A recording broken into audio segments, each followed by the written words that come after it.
Hello everyone, welcome to my channel से अशोक। तो friends, यहाँ पर मैं आपके लिए एबीएफएम के मेमोरी रिकॉर्ड क्वेश्चंस लेकर आया हूँ। जो आपका फ्रेंड्स जो है 9 दिसंबर 2023 को एग्जामिनेशन हुआ था, उसी के क्वेश्चंस लेकर आया हूँ। क्योंकि चेन्नई सेंटर पर, मतलब पर्टिकुलरली चेन्नई में 3 सेंटर हैं जिनके एग्जामिनेशन जो है पोस्टपोन कर दिए गए थे साइक्लोन की वजह से। ठीक है, तो उनको इन रिकॉर्ड क्वेश्चंस की बहुत ज़्यादा ज़रूरत है। काफ़ी सारी रिक्वेस्ट थी हमारे पास में कि सर इसे अवेलेबल करवाया जाए, तो उसी सीरीज में मैं लगभग 15-20 क्वेश्चन आपके लिए लेकर आया हूँ। 2-3 मतलब आगे कोशिश करिए 40-50 क्वेश्चन बना देंगे।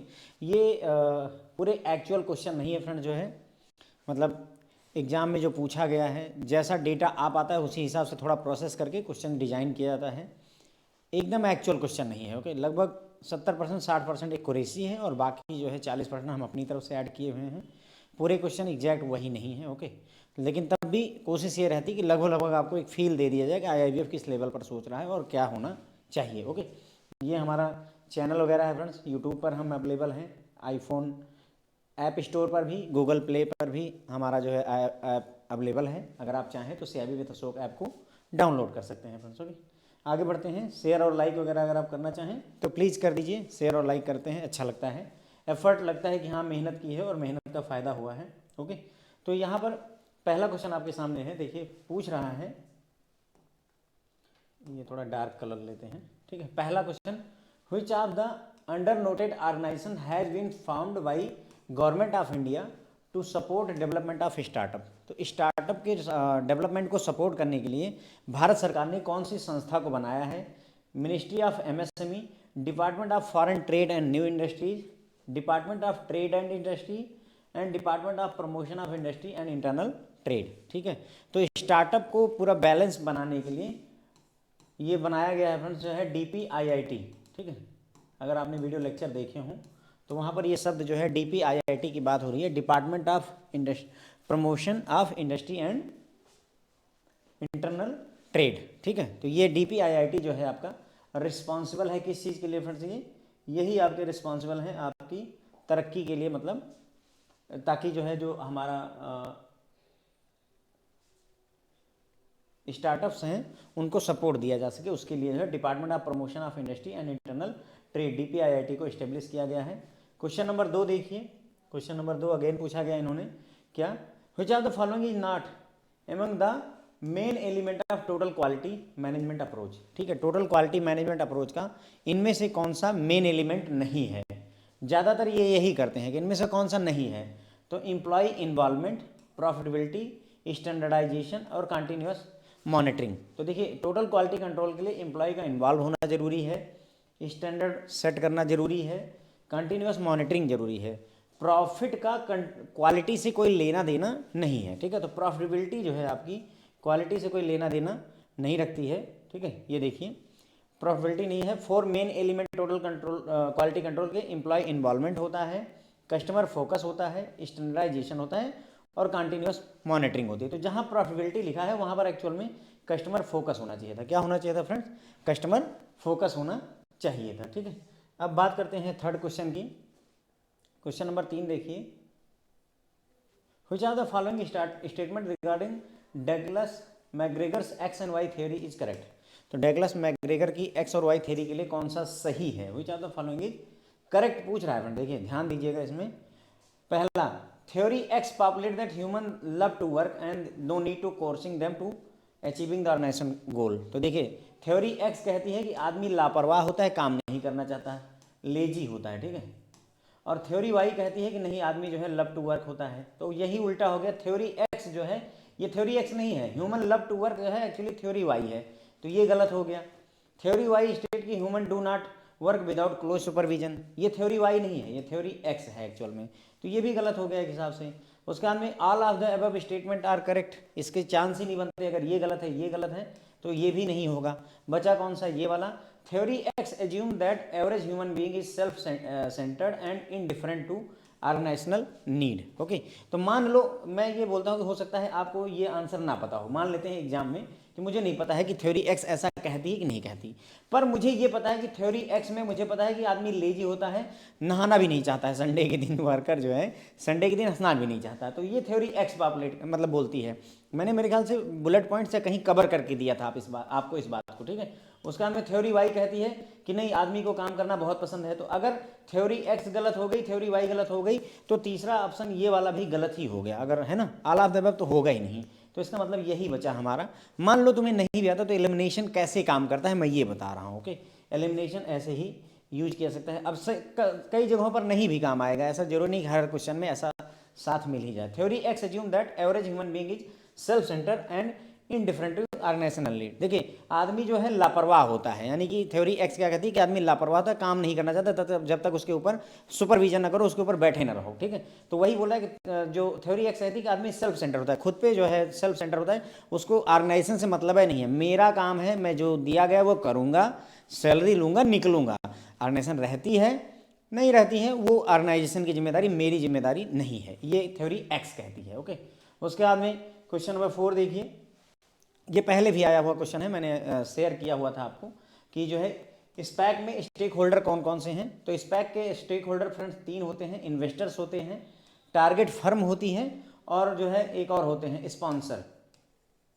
क्या होते हैं? स्पॉन्सर।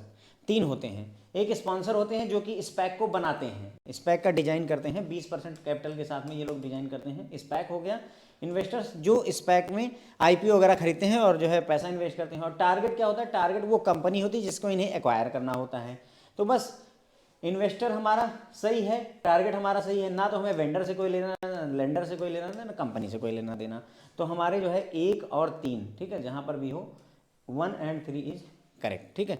अब ऐसे ही क्वेश्चन बनते हैं, IIBF जो है इसी लेवल पर खेलता है जिस लेवल पर ये क्वेश्चन है, आपको कंफ्यूज करने के लिए कोई कसर नहीं छोड़ते हैं, ठीक है।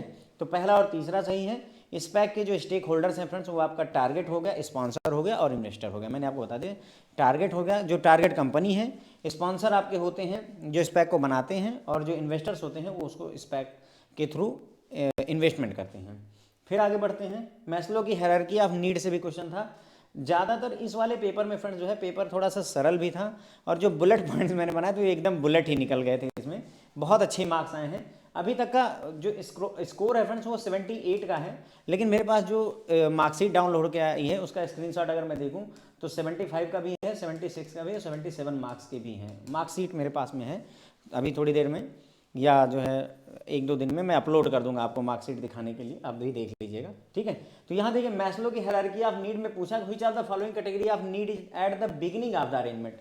शुरुआत में कौन होती है? मैस्लो की हायरार्की ऑफ नीड में 5 नीड होती हैं, ठीक है। सबसे शुरू में होती है फ्रेंड्स आपकी फिजियोलॉजिकल, रोटी कपड़ा और मकान। सबसे पहली जरूरत क्या है?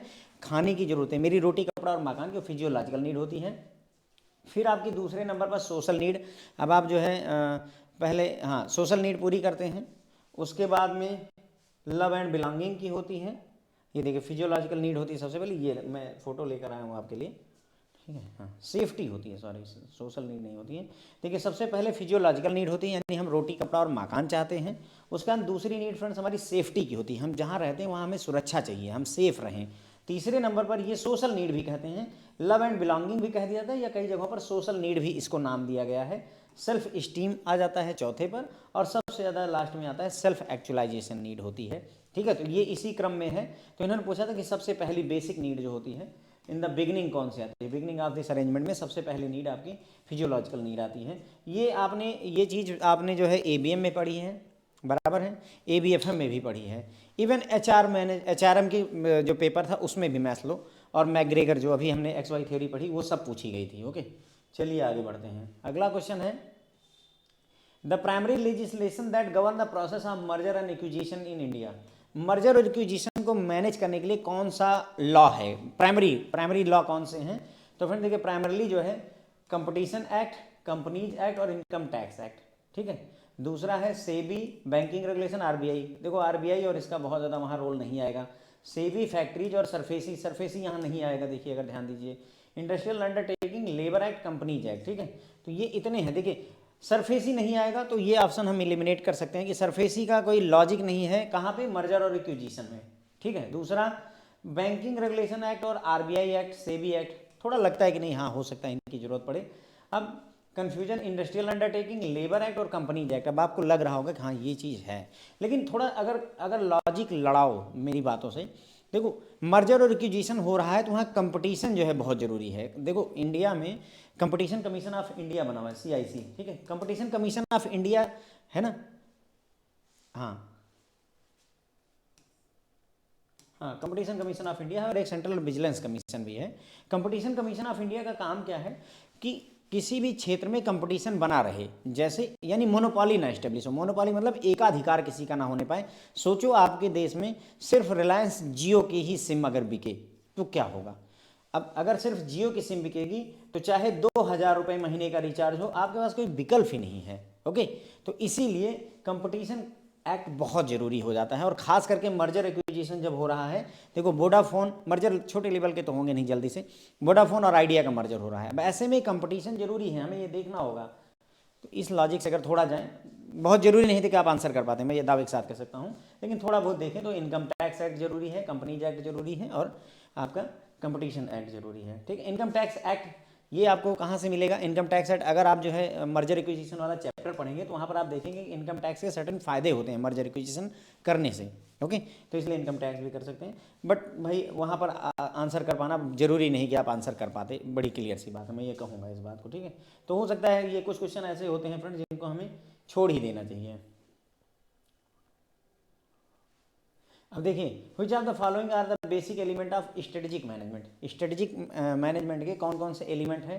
स्ट्रेटजी का इम्प्लीमेंटेशन, स्ट्रेटजी का formulation, environment scanning, strategy evaluation and control. तो मेरे ख्याल से ये चारों, एक फोटो है, एक पिक्चर बनी हुई है और ये चारों के चारों उसमें दिखाए गए हैं। ओके, ये चारों के चारों ही आपके फ्रेंड्स होते हैं किसमें? Basic element of strategic management के। एक एक पिक्चर ऐसी बनी हुई है अगर आपने देखा होगा, उसमें यहाँ से इन्वायरमेंट स्कैनिंग शुरू होती है, फिर स्ट्रेटजी का फार्मुलेशन होता है, फिर उसका इम्प्लीमेंटेशन होता है और फाइनली फिर हम इवेल्युएट और कंट्रोल करते हैं। ठीक है, तो सबसे पहले हम इन्वायरमेंट स्कैन करते हैं, स्ट्रेटजी फार्मुलेट करते हैं, उसको इम्प्लीमेंट करते हैं और फाइनली उसको मतलब इम्प्लीमेंट करने के बाद यहाँ इवेल्युएट और कंट्रोल करते हैं। तो चार के चारों ऑप्शन आपके सही थे, तो ये आपका लास्ट ऑप्शन डी वाला सही हो जाएगा। ओके, ये क्वेश्चन सरल था, अगर आपने हल्का सा भी पढ़ा होता इसको तो ये किया जा सकता था, इसमें कोई डाउट नहीं है। ओके, अब देखिए ये पूछ रहे हैं which of the following is wrongly stated to look like an advantage of environmental analysis. अगर आप इन्वायरमेंटल एनालिसिस करते हैं तो इनमें से कौन सा एडवांटेज नहीं है, ये पूछ रहा है। It contribute to accomplishment of goal, it eliminate the need for detailed plan, it identifies and analyse potential danger, it makes prediction about future. ठीक है, तो देखिए ये क्या है, इन्वायरमेंट की आप एनालिसिस कर रहे हैं, इन्वायरमेंट के एनालिसिस में आप क्या देखेंगे?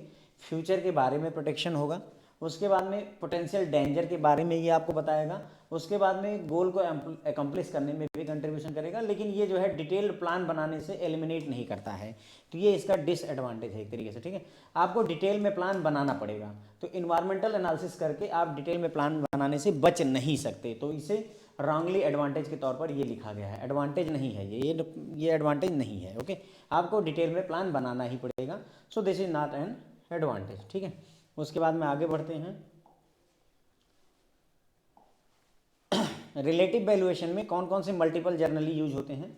रिलेटिव वैल्यूएशन में आप रिलेटिव वैल्यूएशन खोलें और सबसे पहली लाइन जो आप पढ़ेंगे तो वहाँ पर यही आता है कि स्टॉक वैल्यूएशन मल्टीपल और इंटरप्राइज वैल्यूएशन मल्टीपल यूज किए जाते हैं रिलेटिव वैल्यूएशन के लिए।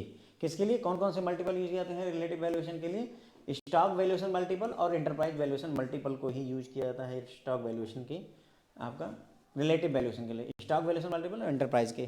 ठीक, इसको यूज किया जाता है। फिर व्हिच ऑफ द फॉलोइंग, ये भी एक चैप्टर है जिसमें पहला ही है कि मतलब कॉर्पोरेट वैल्यूएशन, मेरे ख्याल से चैप्टर नंबर 13 होगा फ्रेंड्स। ठीक है, तो वहाँ पर क्या है, which of the two primary type of value to determine the valuation of business are among the following. Corporate valuation मेरे ख्याल चैप्टर नंबर 13 होगा, मॉड्यूल सी का आई थिंक, है ना।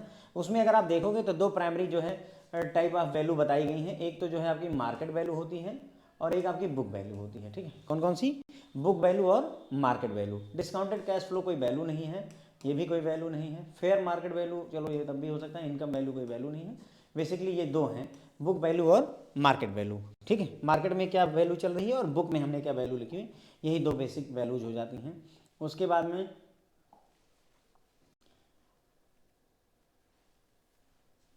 एसोसिएट के द्वारा क्या रोल प्ले किया जाता है वर्चुअल सॉरी वीसी जो है आपका,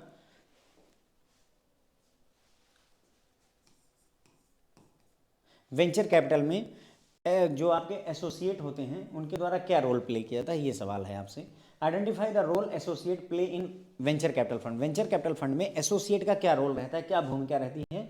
तो ये फ्रेंड देखिए, जूनियर या senior with the financial background होते हैं और रिलेशनशिप क्रिएट करते हैं, ये है। किताब से सीधा क्वेश्चन है ये वैसे, ठीक है। तो एसोसिएट जो होते हैं वेंचर कैपिटल में, वो या तो जूनियर होते हैं या सीनियर होते हैं, जिनका फाइनेंशियल बैकग्राउंड होता है, फाइनेंस में उनके नॉलेज होती है, और प्लस वो रिलेशनशिप इस्टेब्लिश करने में, रिलेशनशिप क्रिएट करने में आपकी मदद करते हैं, ठीक है। तो जूनियर या सीनियर विद फाइनेंशियल बैकग्राउंड होते हैं। उसके बाद में इन्होंने पूछा हुआ है कि हर्डल रेट क्या होता है, सवाल पूछा, ये 5 नंबर की केस स्टडी थी एक्चुअली वेंचर कैपिटल पर, उसमें ये दूसरा सवाल है, हर्डल रेट क्या होता है वेंचर कैपिटल में। वेंचर कैपिटल में हर्डल रेट फ्रेंड्स आपका IRR होता है, minimum annual rate, annual IRR, internal rate of return, सालाना कम से कम कितना IRR मिलना चाहिए, to be guaranteed by LP, limited partner द्वारा गारंटी दी जाती है कि साल में इतना तो एनुअल रिटर्न IRR का दे ही दूंगा, उसे ही हम हर्डल रेट कहते हैं। क्या बोलते हैं फ्रेंड्स, हर्डल रेट। मिनिमम साल में एनुअली कितना IRR आपको मिनिमम मिलेगा, इसकी गारंटी किसके द्वारा दी जाती है, लिमिटेड पार्टनर के द्वारा दी जाती है, और इसी को ही फ्रेंड्स हम क्या बोलते हैं, हर्डल रेट बोल देते हैं। क्या बोलते हैं फ्रेंड्स, हर्डल यानी बाधा रेट, ठीक है। उसके बाद में आगे देखते हैं, स्पैक से अगला क्वेश्चन है, स्पैक से भी भर भर के क्वेश्चन आए हुए थे, ठीक है। When SPAC obtain fund through IPO the money can be placed in. जब भी IPO में स्पैक जो है पैसे अरेंज करते हैं तो वो पैसा कहाँ रखा जाता है, तो फ्रेंड्स वो पैसा हम एक ट्रस्ट में रखते हैं। कहाँ रखते हैं, एक ट्रस्ट में रखते हैं, for a pre determined time, यानी पहले से फिक्स होता है, जनरली 24 महीने के लिए रखा जाता है, या जब तक एक्विजिशन कंप्लीट ना हो जाए, जो भी पहले हो, ठीक है। तो एक प्री डिटरमाइंड टाइम यानी 24 महीने के लिए जनरली रखते हैं, या एक्विजिशन जब तक ना हो जाए, जो भी पहले हो जाए। 2 साल में या तो एक्विजिशन हो जाएगा, और या तो फिर 2 साल बीत जाएगा तो हम पैसा लौटा देंगे, जो है जिसने भी इन्वेस्ट किया है, लौटाना पड़ जाता है 2 साल में अगर काम नहीं कंप्लीट होता है, ओके। तो हम कहाँ रखते हैं, एक ट्रस्ट अकाउंट में रखते हैं प्री डिटरमाइंड टाइम के लिए, ठीक है। तो इसका आंसर क्या हो जाएगा, चौथा हो जाएगा, ओके। ट्रस्ट में रखा जाता है पैसा। उसके बाद में आगे बढ़ें अगर हम, तो क्वेश्चन नंबर 14 देखिए, which are the following correct about learning organisation. आपको लर्निंग ऑर्गेनाइजेशन के बारे में बताना है, कौन से करेक्ट हैं। It always try to find improved and innovative way of doing things, इसमें हमेशा इम्प्रूव्ड और इनोवेटिव चीज़ें यूज की जाती हैं। दूसरा, the effectiveness and efficiency of learning organisation is very high, तो इनकी इफेक्टिवनेस और ये हाई है, ठीक है। As more resources are spent on learning है, it has lower productivity and output. जैसे ज़्यादा रिसोर्सेस आप जो है लर्निंग पर लगाते हैं तो इसका जो प्रोडक्टिविटी और आउटपुट है वो घट जाता है, तो ये ऐसा नहीं है। लर्निंग ऑर्गेनाइजेशन में अगर आप ज़्यादा रिसोर्सेस लगाएंगे, जैसे मैं अकेले पढ़ा रहा हूँ, अगर मैं 10 टीचर लगाऊँ तो फिर ये घटेगा नहीं मेरा आउटपुट, और वो बढ़ेगा ही बढ़ेगा, यहीं से ही प्रोडक्टिविटी और आउटपुट ये गलत हो गया। Learning organisation help in enhancing the image of company. भाई अगर आपको नॉलेज है, आप किसी बैंक में गए, वहाँ से वहाँ के स्टाफ से बात की, और उसने सारी बातें आपको सही सही बताई, तो आपका कॉन्फिडेंस बढ़ता है कि नहीं, इस बैंक में मैं इन्वेस्ट करता हूँ। वहीं किसी जगह पर गए, बोल दिया कि सर मुझे GST जमा करनी है, GST जमा करनी है, पता चला कि पूरी ब्रांच छिल गई, 6 लोग बैठे हैं, सबके समझ में नहीं आ रहा GST कैसे जमा होती है, मुझे तो पता ही नहीं, चालान होगा सर, वो तो आप देख लो, circle office, zonal office, phone हो शुरू हो गए, तो ये जो है इमेज को ख़राब करते हैं। तो लर्निंग ऑर्गेनाइजेशन कहीं ना कहीं इन्हेंस करते हैं इमेज को। तो अगर हम देखें तो तीसरा ऑप्शन छोड़ के, तो पहला और दूसरा और चौथा, ठीक है, पहला और दूसरा और चौथा हमारा करेक्ट है, ठीक है। अब देख ली, मतलब देखिए ये चीज़ है कि IIBF किस लेवल के क्वेश्चन डिजाइन करता है। आपको है ये मैकमिलन की बुक से, इतना तो है, लेकिन इतना बारीकी से पढ़ा होना मैकमिलन बुक को, वो थोड़ा सा टीडियस, मतलब डिफिकल्ट टास्क हो जाता है, ठीक है। ये है, which are the following not part of Frederick Herzberg motivation hygiene theory, ठीक है। तो मोटिवेशन हाइजीन थ्योरी में कौन सा नहीं है उसका part. A person dislike the work and would be like to avoid if he can, ठीक है। ये बोल रहे हैं, पहला स्टेटमेंट है कि आदमी जो है काम करना पसंद नहीं करता है और उसे अवॉइड करता है अगर वो अवॉइड कर सकता है। ये कौन है, ये आपको एक्स एंड वाई थ्योरी याद करिए, है ना, अभी X and Y theory, McGregor वाली एक्स एंड वाई थ्योरी। आदमी इतना लेजी लापरवाह होता है कि काम नहीं करना चाहता, ये वही बात कही जा रही है कि पर्सन को काम करना ही नहीं पसंद है और वो अवॉइड करना चाहेगा अगर उससे हो सके। तो ये एक्स एंड वाई का स्टेटमेंट है, इसका है ही नहीं, तो ये जो है आपका यही हो जाएगा कि इसका पार्ट नहीं है।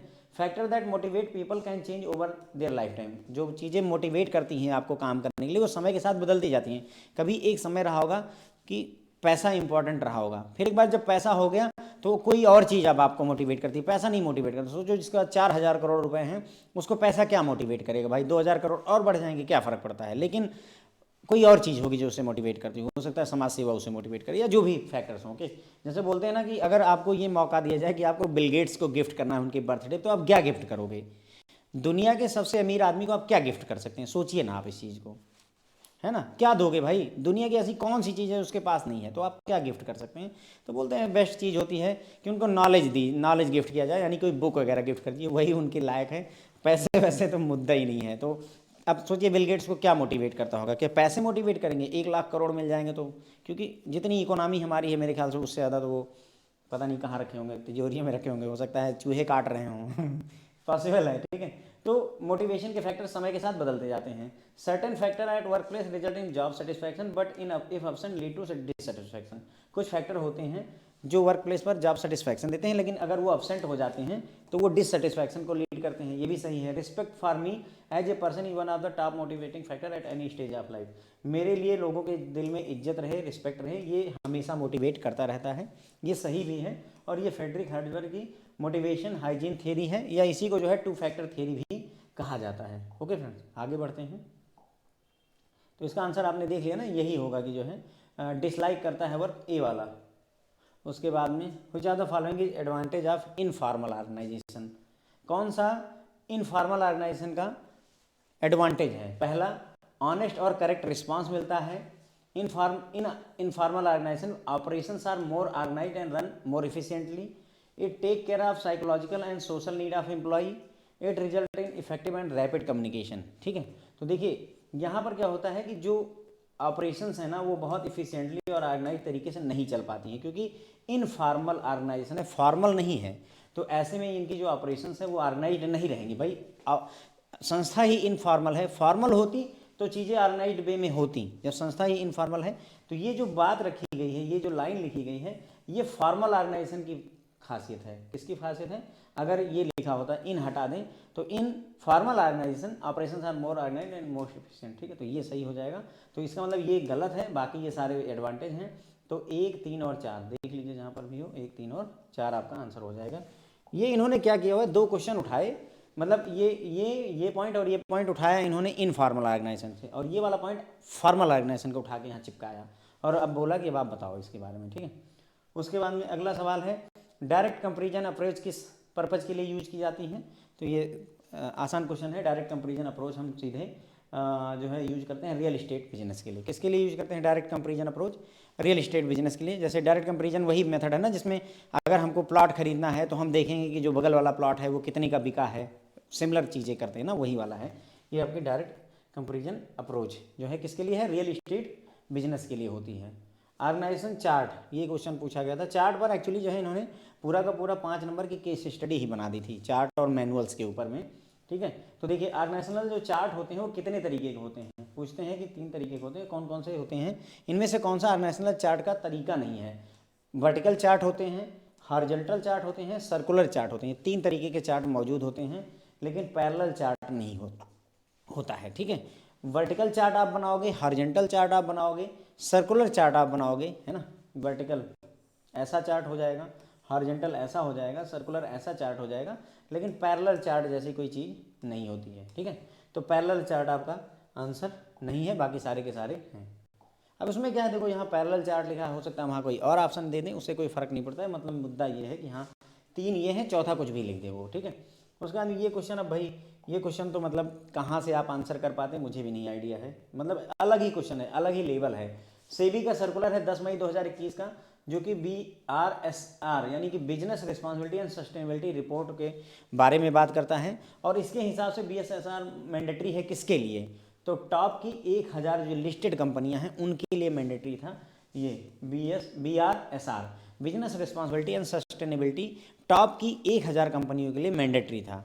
तो अब 10 कंपनियां भी हैं, 100 भी हैं, 1000 भी है, सारी की सारी हैं, पता ही नहीं है सीरियसली। ये सर्कुलर तो पता नहीं, मुझे लगता है शायद बुक में कहीं अगर हो तो रेफरेंस हो, अदरवाइज ये करंट इवेंट से कहीं से उठा लिया है इन्होंने। ठीक है फ्रेंड, तो इसमें टॉप की 1000 कंपनियों को इसको जो है मेंटेन करने की ज़रूरत थी। फिर आता है अगला क्वेश्चन, और ये लास्ट क्वेश्चन भी होगा हमारा। ठीक है, इसके हिसाब से the purpose of green bond principle for International Capital Market Association ICMA is to. ठीक है, तो ग्रीन बॉन्ड के लिए जो सिद्धांत बनाए गए हैं किसके द्वारा बनाए गए हैं? International Capital Market Association ICMA द्वारा बनाए गए हैं। इनका उद्देश्य क्या है, किस लिए बनाए गए, किस पर्पज के लिए? तो ये GDP में इन्वेस्टमेंट बढ़ाने के लिए बनाए गए हैं, ये फॉरेन इन्वेस्टमेंट के अमाउंट को इंक्रीज करने के लिए बनाए गए हैं, high cast of issuance of green bond के लिए बनाए गए हैं, नहीं।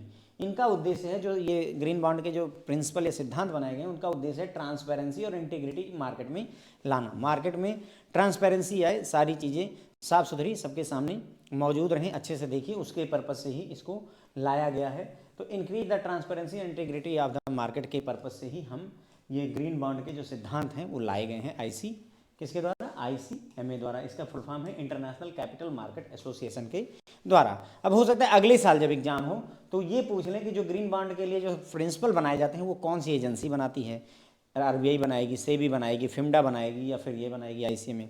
घुमाएंगे, यहीं पर ही घुमा देंगे अगली बार ना, क्योंकि कुछ क्वेश्चन फ्रेंड्स ऐसे हैं जो रिपीट होते हैं। स्पैक वाला क्वेश्चन रिपीट हुआ है, इसी तरीके से BFM में अगर आप देखोगे DSIB वाला क्वेश्चन रिपीट हुआ है। कई सारे क्वेश्चन रिपीट करते हैं, फेवरेट हैं इनके, और ये रिपीट करते हैं, ठीक है। तो बस फ्रेंड्स यहीं पर ही जो है हमारा मेरे ख्याल से लेक्चर जो है ख़त्म हो जाएगा। मैंने आपको 20 क्वेश्चंस कवर करके दिए हैं। ये उनके लिए खास फ़ायदे का सौदा है जो जिनका एग्ज़ाम इमीडिएटली अभी कुछ दिनों में रीशेड्यूल होने वाला है, तो उनके लिए बहुत फ़ायदे का सौदा है। आप लोग इसके थ्रू वॉक थ्रू करिए, इसे अपनी बुक में पढ़िए ही पढ़िए। उसके अलावा इससे एक आइडिया लेकर के कि हमें क्या ध्यान देना है उस पर जोर दीजिए, ओके। और अगर किस्मत अच्छी रही, अभी तक जो पैटर्न रहा है IIBF का, उसके हिसाब से आपको 60% क्वेश्चन रिपीट मिलते हैं, अभी तक रहा है। लेकिन जो स्थिति अभी IIBF ने करी है, मैं ये भी दावा नहीं कर सकता हूँ, क्योंकि मैं जो बोलता हूँ IIBF वही नहीं करता है। अगर मैं बोलूँगा कि ऑप्शनल कठिन नहीं करते तो ऑप्शनल रुलाने वाले बना देते हैं, ठीक है। मैं बोलता हूँ BRBL सरल होगा, बताइए जो GIB पेपर उसको इतना कठिन बना दिए कि उसमें जान निकल जाए बच्चे की, है ना। मतलब कुछ भी चल रहा है आजकल। मतलब IIBF ने एकदम कसम खा ली है कि भाई साहब पास नहीं होने दूंगा, पास होके दिखाओ, 5 पेपर कराऊंगा, माइनस मार्किंग ले आऊँगा, विदाउट ऑप्शन ले आऊँगा, सब करूँगा, तुमको जो है जिंदा नहीं छोड़ूंगा। बैंक में भी बॉस सुप्रीम लीडर है ना, the boss is always right है, चाहे वो आपका मैनेजर हो, चाहे वो आपके सर्कल हेड या जो भी नाम हो उनके, ठीक है, वो हैं, सभी लगे हुए हैं इस समय ज़िंदगी को ख़राब करने में, साफ सुथरे शब्दों में कहा जाए। चलिए ठीक है, कोई बात नहीं है, चलती का नाम गाड़ी और इसी का नाम ज़िंदगी होता है, ठीक है फ्रेंड। तो बस इसी के साथ ये लेक्चर यही बार ख़त्म होता है। होप है फ्रेंड्स आपको पसंद आएगा। अगर पसंद आता है तो लाइक वगैरह करिए जो है प्लीज़ इसको, ठीक है, लाइक करिए, शेयर सब्सक्राइब अगर कर सकते हैं तो वो भी करिए, अच्छा रहता है, लोगों के पास तक हमारी बात पहुँचती है। यहाँ क्यों बोलता हूँ कि थोड़ा सा लाइक शेयर सब्सक्राइब, मैं बताता हूँ उसके पीछे वजह। जैसे कुछ लोग बोलते हैं ना सर कि ये मेरा 3rd अटैम्प्ट है, मैंने स्क्रीनशॉट भेजा हुआ है आपको टेलीग्राम पर, देखिएगा सर ये मेरा 3rd अटैम्प्ट था, मुझे इसी बार आपके चैनल के बारे में पता चला, मैंने पढ़ाई करी और ईश्वर ने हमारा साथ दिया और इसी बार मेरा निकल गया। अब सोचिए 2 अटैम्प्ट यूँ ही निकल गए, खुद से पढ़ा कहीं और से पढ़ा, डजन मैटर्स, लेकिन तीसरी बार उनको तीसरे अटैम्प्ट में हमारे चैनल की जानकारी होती है और वो पास हो जाते हैं। जानकारी क्यों नहीं होती है भाई? देखिए आप लोग बताएंगे, हमारे जो आपके मित्र और साथी हैं, या तो आप लोग बताते हैं, या तो वो कभी यूट्यूब पर कुछ सर्च कर रहे हैं, जब उन्होंने सर्च किया लेटर ऑफ क्रेडिट CIB ऐसे सर्च किया तो दिख गया मेरा वीडियो, हल्का सा देखा, फिर उनको इंटरेस्ट लगा कि नहीं ये ठीक है, इनका पढ़ाने का थोड़ा सा सही है, तब वो लौट आते हैं अपने चैनल पर इस तरीके से। तो कहीं ना कहीं आप ही लोग मेरे जो है स्टार प्रचारक हैं तो इसीलिए रिक्वेस्ट करता हूँ कि प्लीज़ जो है स्टार प्रचारक का जो है रोल निभा दीजिए, ठीक है friend. Thank you so much.